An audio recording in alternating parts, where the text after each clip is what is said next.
اعوذ باللہ من الشیطان الرجیم، پناہ مانگتا ہوں میں اللہ کی شیطان مردود سے۔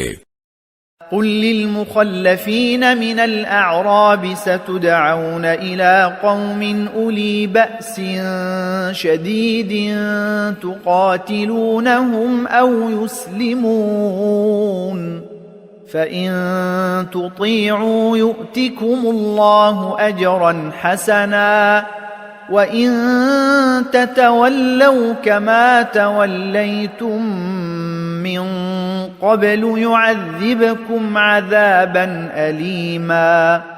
اے نبی، جو گنوار پیچھے رہ گئے تھے ان سے کہہ دو کہ تم جلد ایک سخت جنگجو قوم کے ساتھ جنگ کے لیے بلائے جاؤ گے، ان سے تم یا تو جنگ کرتے رہو گے یا وہ ہار مان لیں گے۔ اگر تم حکم مانو گے تو اللہ تم کو اچھا بدلہ دے گا، اور اگر منہ پھیر لو گے جیسے پہلی دفعہ پھیرا تھا تو وہ تم کو بڑی تکلیف کی سزا دے گا۔